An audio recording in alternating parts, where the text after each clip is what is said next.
Pre-wedding prayer for Anju Rashali. आपकी dear mini blogger Anju Rashali की शादी होने वाली है, तो यहाँ पर अंजू रशाली का यूथ ग्रुप, जो चर्च का यूथ ग्रुप है, वो किस तरीके से मुझे गुड बाय कहने वाले हैं और किस तरीके से वो मेरे बारे में वर्ड्स में एक्सप्लेन कर रहे हैं, मुझे गुड विशेस दे रहे हैं और किस तरीके से हम आगे सेलिब्रेट करेंगे मैं आपको बताऊँगी। अनुदिदीको विषयमा नै उहाँलाई धन्यवाद दिनको निम्ति आएको छु। धेरै धन्यवाद दिदी, जसले चाहिँ हामीलाई एकदमै धेरै सहायता गर्नुभयो, बिचमा आउनुभयो अनि जे जति हामीले क्रियाकलापहरू गर्थ्यौँ त्यसमा चाहिँ एकदमै सजिलोसँग हामीलाई अनि पछाडिबाट अगाडिबाट जसरी भए पनि उहाँले चाहिँ हामीलाई सहायता गर्नुहुन्थ्यो। अनि कुनै पनि कुरामा हामीले के गर्दैछौँ भने हामीले सल्लाह माग्दा चाहिँ उहाँले असल तरिकाले चाहिँ सजिलोसँग चाहिँ उहाँले हामीलाई त्यो कामहरू सुसम्पन्न गराउनको निम्ति हेल्प गर्नुहुन्थ्यो। अनुबहिनीको लागि म विशेष गरी मण्डली परिवारबाट धेरै माया अनि सपोर्ट अनि हामी सधैँभरि छौँ। अझै के लाग्थ्यो भने जब उहाँले जुन कुराको जिम्मेवारी पाउनुहुन्थ्यो त्यो कुराको निम्ति उहाँ एकदमै मोटिभेटिङ गर्ने के, उहाँले रात पनि नभन्ने, दिन पनि नभन्ने, आफ्नो व्यस्तता पनि नभन्ने, एकदमै बहिनीको चाहिँ यो पक्ष चाहिँ एकदमै हामीले चाहिँ मनपर्ने पक्ष। बहिनीलाई अझै पनि परमेश्वरले धेरै ज्ञान पनि दिनुभएको होस्, जुन यो ठाउँ छोडेर आफ्नो वैवाहिक जीवनको घरमा जाँदै हुनुहुन्छ त्यो घरमा पनि एकदमै खुसी र शान्ति उहाँको जीवनबाट, उहाँको सबै कुराबाट आनन्द मिल्न सकोस्। एकदमै दुःख लागिरहेको छ। एउटा दिदीलाई धेरै विदाई गर्दैछौँ।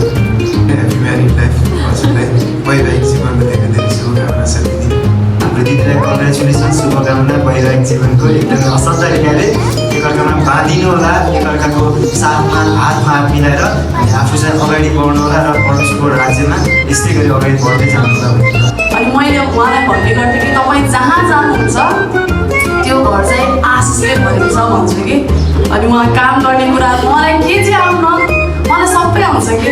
मलाई पार्लर आउँछ, मलाई घरको कामहरू गर्न आउँछ। उहाँले जति पनि कुरा उहाँले कहिले पनि नाइ भन्नुहुन्न, नजाने तापनि उहाँले चाहिँ सिक्नको लागि कोसिस गर्नुहुन्छ। जुन उहाँले गर्नुभएको कोसिसले गर्दा उहाँलाई चाहिँ त्यो के दिन्छ त भन्दाखेरि इनाम दिने कुराहरू भइरहेको हुन्छ।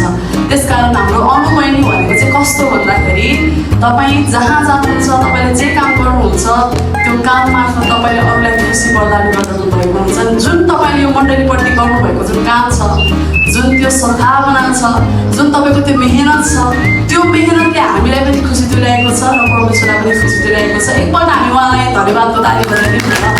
धेरै धेरै धन्यवाद अनुबहिनी। सबैलाई जय मसीह। धेरै धेरै हृदयदेखि धन्यवाद तपाईँहरूले यति धेरै मेरो मेमोरिजहरू तपाईँले मनमा राख्नु भएको थियो नि आज सम्पूर्ण चिजहरू तपाईँले मेरो अगाडि ल्याउनुभयो। अनि म परमेश्वरलाई धन्यवाद दिन चाहन्छु कि मैले यो अवसर पाएँ कि आज मेरा भाइ बहिनीहरू, मेरो एउटा टिम जो चर्चको जोसँग म बढी अट्याच छु, उहाँहरूले मेरो निम्ति केही बेस्ट चिजहरू लगाइदिनु भयो।